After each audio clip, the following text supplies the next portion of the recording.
welcome to Moves That Matters. I am your host, Dr. Clyde Posley, and we are delighted to have you with us today. I have a special guest with us today, one of our city's leading millennial mission workers, social activist, and child of God. And she's going to help me introduce a major component of my show, Moves That Matters, that deals with millennials on the move and what we can do as a culture in the Circle City to help our millennials not only serve the Circle City here in Indianapolis, but to broaden their approach and affect the country and even the world. So I'm looking forward to this opportunity to have our guest, and we'll talk a bit about that later. I want to remind you that you can get episodes of the show Moves That Matter with Dr. Clyde Posley on drclydeposley.com. You can go to my YouTube channel. You can go to the podcast, the purple icon on your iPhone. You can contact me at Clyde at drclydeposley.com. And if you'd like for me to come in and kind of talk more specifically about some of the things that we discuss on this show. I'm looking forward to hearing from you. Again, that website is drclydeposley.com. You can get information about teaching curriculums that I have, dealing with males and diversity training for corporate training. But you can also get access to my latest book, which is More Than Icons and Images, Uncovering the Hidden Protest Narrative of the Black Athlete in the 21st Century. Now, interestingly enough, I was speaking with someone not long ago about the book, and the person said to me, "You know, Dr. Posley, I appreciate your book, and I'm going to buy it, but I'm kind of surprised that your first book wasn't a theological book or wasn't a book about some of the things, the major topics I've heard you talk about relative to the Bible." And I explained to that person, there is no separation between theology, sociology, and political protest. The problem is we think that the principles necessary for social justice are void of the Bible and theology. That's just not true. So you'll find a bit of that in the More Than Icons and Images book. But rest assured, I do have a book more theologically based coming out. And the title of it is Thou Art Peter, Uncovering the Relationship that Humanity Has with the Apostle Peter. And so we'll be talking about that later, but you can get the book More Than Icons and Images on Amazon.com. You can go to my website, drclydeposley.com. Whatever the case, let me say this. Thank you all for your viewership. The book is doing well on Amazon.com. The orders are happening. A lot of engagements are coming as a result of it. I'm getting an opportunity to speak at various places about political protest and what the role of black male and political voice is in our culture today. I will be right back with our special guest today, who's actually going to be a part of two shows, both today and next week. And I'm excited to have her. I'll introduce her and let her introduce herself in just a moment. We'll be right back. Don't move. We'll be right back.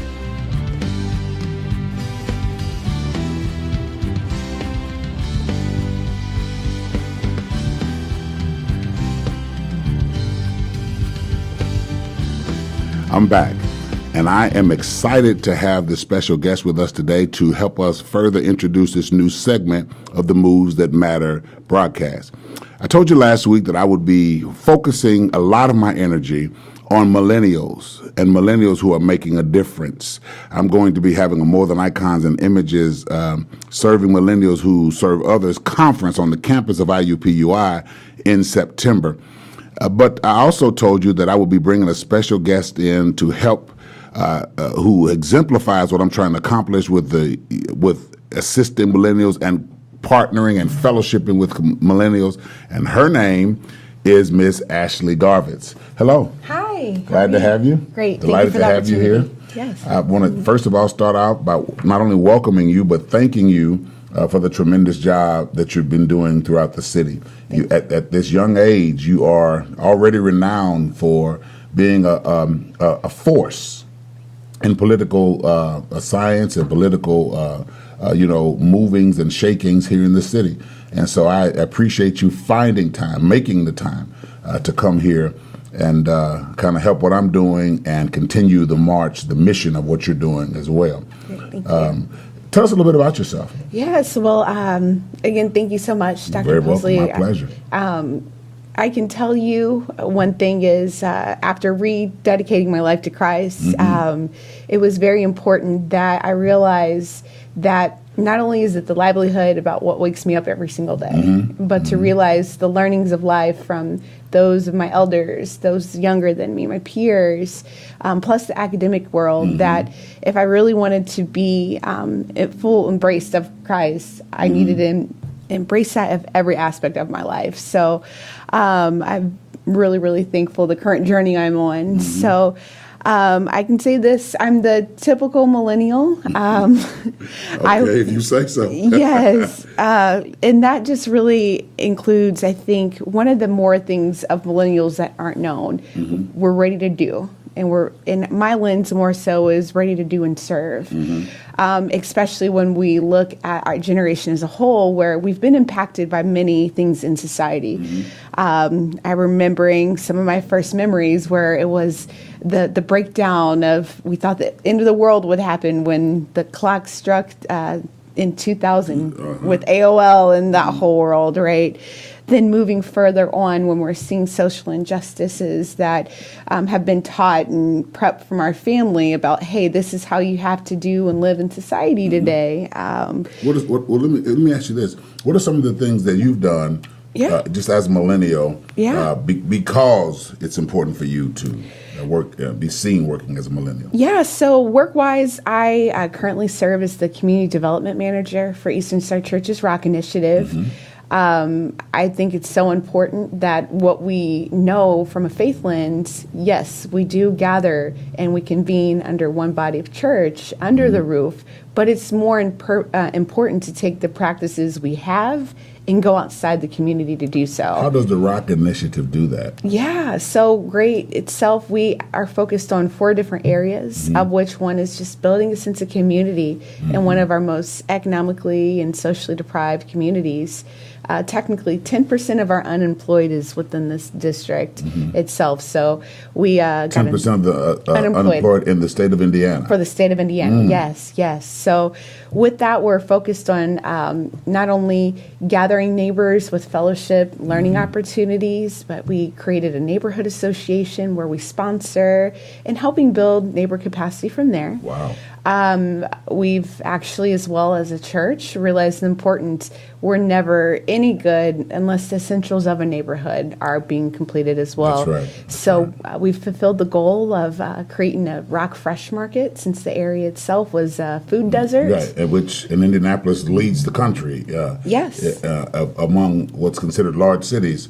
In food deserts. Yes. This seems ridiculous, but it's a reality. Major reality. Yeah. Whether it's the market itself, where it's providing access, it's a whole culture shift. And what better way than of Christ than to see how He serves us? Let's allow us to be able to serve our neighbors. That's the mission of the church. Yes. That many millennials have taken on. So, what other things are you engaged in? Quite a bit. Yeah, I know that. I could say one of So one of my primary things, whether it's seen politically or not, I just absolutely agree with the means of justice. Justice is so important because I think that if we're not fighting for others as much as God, provides us the ability to protect us from things that are unseen or not, what are we doing for the full kingdom body and for our brothers and sisters? One of the things I talked about on last week's show was, and I thought it was important, I thought it was a good point, how that so often we do not serve the need as fellow humans. We don't serve the needs of people as they're presented to us. Correct. And even in the area of justice, because we're so focused on a person's background. Right. And so that focus often leads us into missing what's in front of us. You do serve a person's background when you're trying to bring justice to them as a reality. But it's what's in front of you that's most important. It's after they've been incarcerated, sometimes unjustly, which brings me to another point. How America? I was reading some statistics the other day. Indianapolis leads the country in income from ankle bracelets. Yes. That's astonishing, and it's some information that our audience needs to know. Yes. And most of those people are millennials. Yes. Yeah. Absolutely. I think one thing, as far as society as a whole, we're looking into our millennial aspect, is what are our opportunities? One thing in particular is when we're looking at the high school completion rate and we're seeing a dramatic drop off, whether it's access into trades and vocational opportunities. You have to see yourself fully as a millennial, like you can take charge and find yourself and purpose in that world. And it's okay if, for instance, what is on a standardized test that you don't go right into higher education. Now, I'm going to say choose an outlet to go into higher education, but find yourself in that world.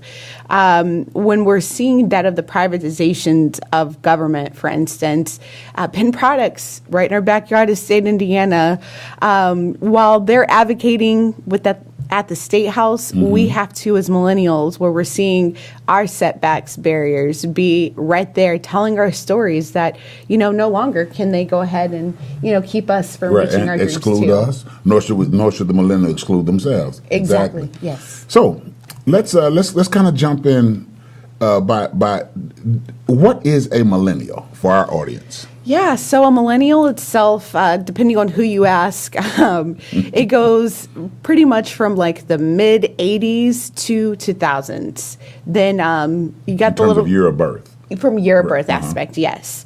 From an aspect from like the social lens, again, we've been impacted by the AOLs, 9/11, the economic breakdowns where we've seen economy fail, and even too where, of course, like every generation, we're always going to be blamed for something. I guess that's the best way to put it.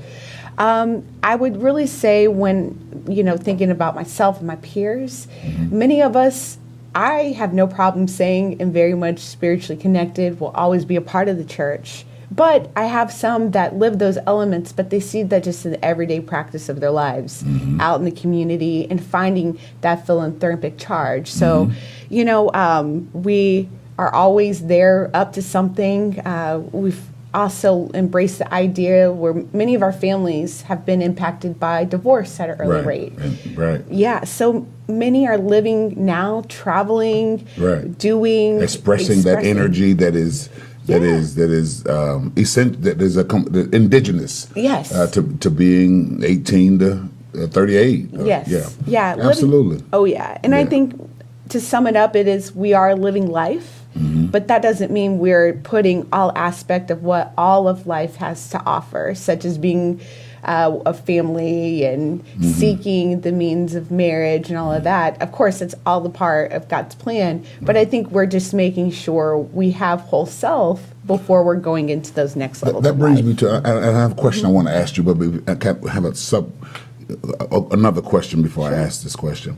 So what would your response, Ms. Gurvitz, be to the view that some hold that millennials don't know enough to be politically active, to lead cultures and communities because of your age, or because of what and how people associate young age with lack of experience? What would your response be to that? The millennials not ready to lead? Oh, that's a total fallacy. Like, why do you think that? Why? Because my political involvement actually really was ignited when Trayvon Martin happened. I realized, of course, I knew to vote. I've always been more the one to speak out for the least lonely left out, primary principle of, faith and justice, correct? So with it, I just remember being in the Indiana War Memorial downtown, thousands of individuals, and I'm hearing stand your ground law. Like, what is stand your ground law? And I'm like, okay, but I know it's bad. It's taking out people I love. It's putting fear into the people that feel like prosperity will be. Exactly. Yeah. So, I remember the day from a political lens, I picked up the phone, called my elected official, and was like, all right, we need no stand your ground law. And I was like, well, where were you? And I just realized it was an aha moment that it was important for our involvement. And many of my peers, we are involved. We just maybe have a different channel about how it's seen. Sure. But after hearing from an elected official, they were like, we were out there too. But followed up by the question, we need you to help us. It made me realize the importance of sometimes generations living in different silos, and that we have to come together to be able to educate. Actually, as well. that leads me to the first question I wanted to ask you, and that was, what is the generational charge? What is it? What do you see the generational charge? How does it look like for millennials? What are they being called to do right now in this age? Considering our current administration, the peril of the Affordable Care Act, or mass incarceration, and the baby step that this administration took toward unfair sentencing. What do you think the millennial charge is right now? Prioritize that, if you will. Absolutely. Now, I would say from a biblical stance, right? Okay. When we're looking at the church, in Church of Corinth is a primary example, when we're seeing that of kind of two bodies within the physical body of a church, where you have Apollo of one lens and then Paul in another. One was a water of like the word that was being proclaimed, very charismatic, right? And another one was a seed planner, by getting in the practices. So I'd really say for millennials, our thing is just, I think, breaking up what is seen of like two bodies, and us just being in our authentic self of what God made us to be. With that, I'd say that leads into, from a justice aspect, like being okay to be yourself, fighting for others, but most importantly, how that's reflected is just living and fighting that, whether it's inside the church, outside the church, and just serving others. Let me ask you, so are you suggesting that millennials have a role of bridging the gap? Absolutely. Between the two? Yes. Within the body of Christ? Yes. That's what I'm hearing. Yes. That's what I'm hearing. Often there's this notion that people only see the energy of millennials as disruptive. But I believe, in fact, I have history to prove that the energy of millennials, when directed properly, has saved America's fiber. Yes. The SNCC, Student Nonviolent Coordinating Committee for the 60s, all millennials. Tommy Smith, John Carlos, 1968 Meadow Sand protest, millennials. Yes. Malcolm X, Martin Luther King, millennial. 33. Absolutely. And so the lunch counter sit-ins at the Woolworth in Greensboro, North Carolina, the bulk of the marchers across the Edmund Pettus Bridge, not all, but the bulk. John Lewis, at the time he was doing this, the congressman today, millennial. Yes. And so I think one of the things we have to do, Ms. Gurvitz, is to work against the fear that is often present in society of the energy of the millennial. Yes. And millennials have to also, in turn, I think, those who do not, listen to some of the principles from people who have done this, because energy without principle can be dangerous. Yes. Yeah. Yeah. And I'll just even say as a follow-up, I'm thankful for the examples you've given. And honestly, it is through not only the principle of learning what the importance of family and diving into our own cultural enrichment that's important. What gave me the activation to continue to fight the good fight was just looking within my own family. So after learning about Trayvon, the next thing is here I am energized and I'm going to my granddaddy, and then within our family, he's like, yeah, like, you know, being a part of the last little, like, Buffalo Soldiers. Of course, not the official group, but, like, he's like, I went from one battlefield to another, and that made me dig a little bit deeper. Then seeing a family member that was actually locked up with John Lewis. And she was just the normal 22-year-old. So political activism is in your family DNA and legacy. Yes, yes. Okay. And passing the baton. Passing the baton. And that mindset literally, like, sticks to me today. And I've been blessed to be able to identify that. And I think the other level and commitment, I think, of millennials is if we've been able to do it, let's go create that opportunities for others to identify theirs too. Absolutely. So it's been very important. I'm thankful today I can still pick up the phone call, and if I'm having a bad day, I call my, the great cousins, they end up being the aunties. But I call my auntie Frances, and I could have a discouraging day, and she's like, well, what you're experiencing is something I did. Right. And so with it, the encouragement from an intersection is there, I think, from wisdom, from innovation. So things that maybe didn't work for them, all right, that's my new area to go try something new and be okay to make change. That's good stuff. Let me ask you this. Give me 3 areas where you think millennials are challenged the most. What are the issues facing millennials today that you think are the culture's biggest problem for millennials? I would say how we communicate our fight.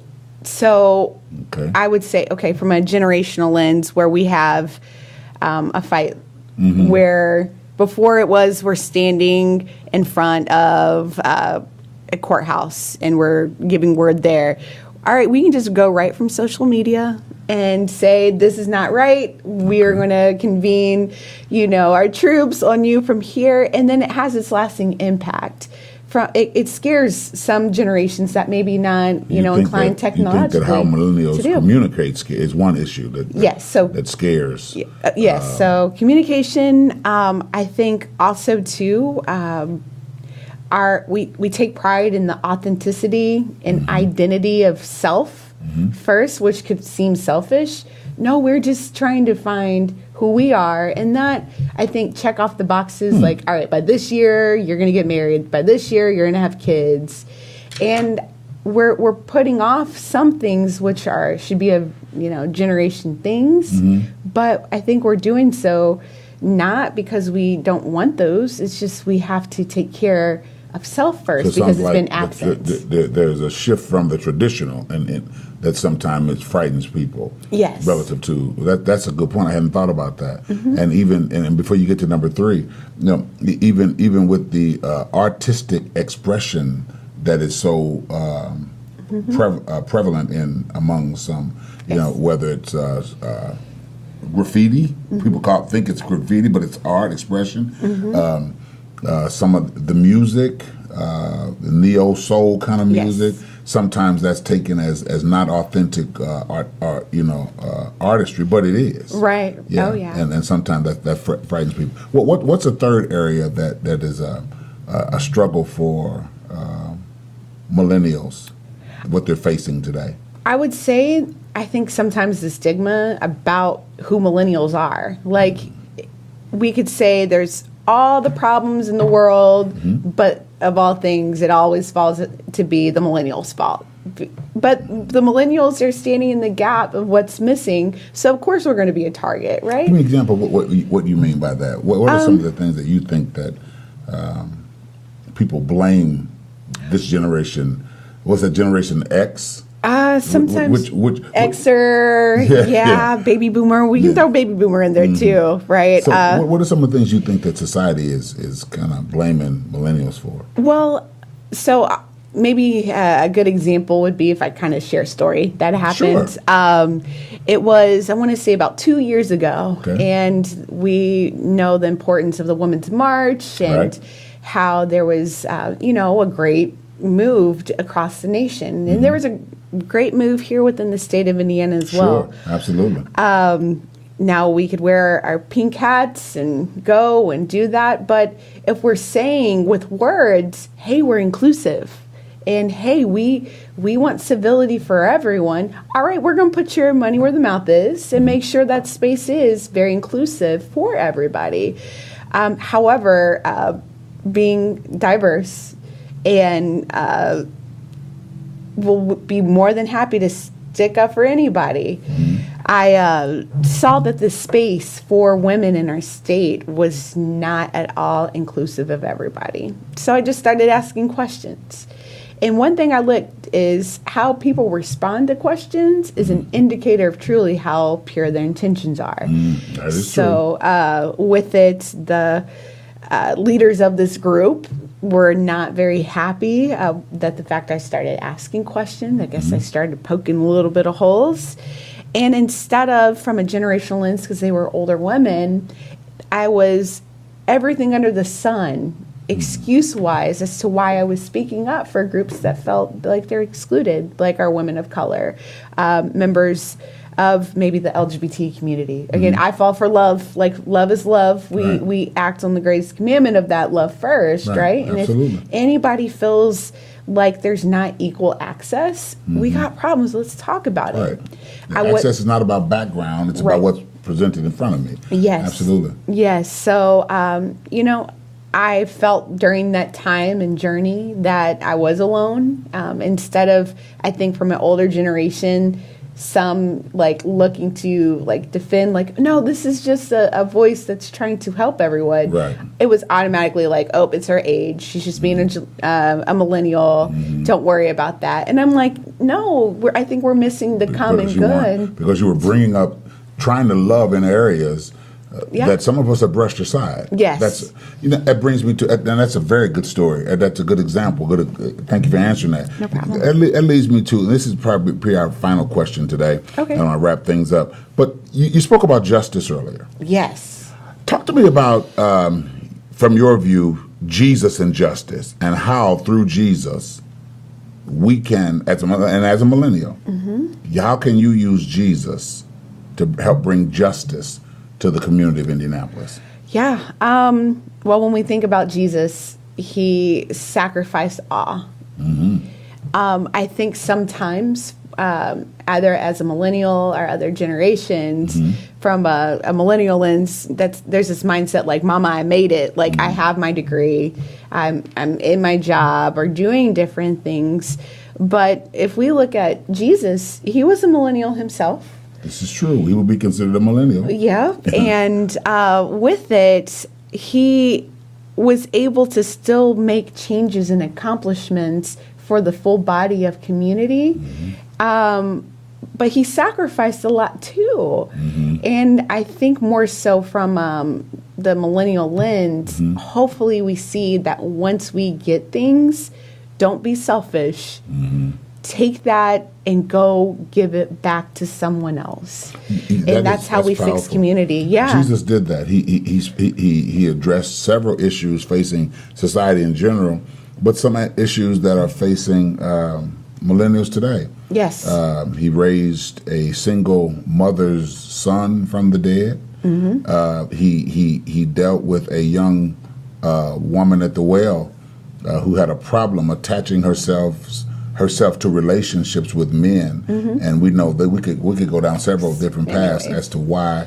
But Jesus said, "I must go through Samaria where she was." Yes. So that means her condition was an issue for him. Yes. He dealt with the issues relative to children. One of the more famous, Bishop T.D. Jakes has made this, as God has used him to help make this famous, but the woman thou art loose concept. This was a woman who had various infirmities, 18 years. The woman with the issue of blood. Yes. And in the same miracle, he dealt with a young girl who early in her life was facing death. That death, it was physical there, Ms. Gurvitz, but it can be expanded that a lot of young ladies at 12 years old are facing bullying, image issues, and often it's like a death sentence to them to go to junior high. Yes, yes. So I'm of the notion that the only real change that happens in society is born from principles of Christ. Absolutely. How do you feel about that? I wholeheartedly agree. Just echoing some of the sentiments you mentioned, I was the typical, millennial, middle school age. Right. I just, unfortunately, was always the different one in my spaces, right? And where... Difference. Yeah, always different. And what I realized, where I could use that as a negative, God was just saying, no, you can be unique. go be the different person in this space. And I think that leads into a bigger thing, like with just my commitment, like with Christ, is the fact of I will be different. I'm not going to just go and get a house back in Hamilton County. I grew up in Hamilton County. I know what it's like. I would rather go be where I'm supposed to be. Christ led the blind. We can say the blindness is symbolic of leading the blind who just need opportunities, navigation back to, well, if they have a job, they're needing a better job, let's show through our lives and what we've accomplished to help others go get that. I think even moving back into the community, like, let's do it. You bring up a powerful point right at the end of our show. End of it, yes. We're gonna good segue, though. I'm going to. You know what? We're going to have you back next week. Yes. We're going to have you back next week, and we're gonna jump right in right there. Thanks for being with us today. Thank you so much for the opportunity. Yes. I'll be right back with you here on Moves That Matters with my closing thoughts about today and our powerful guest and all of the energy and intellect that goes with her millennial movement. I'll be right back. God bless you.